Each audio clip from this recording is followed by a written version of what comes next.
Aniya na mga dagkong balita karong adlaw sa One Mindanao.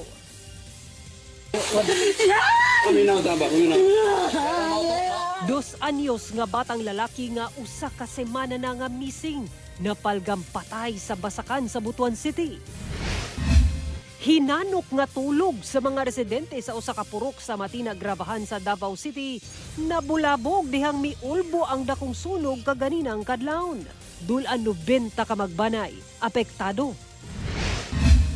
Una ang pagbalik sa face-to-face classes karong August 3 sa General Santos City. Duha ka mga eskwelahan nakadawat og hulga sa pagpamusil.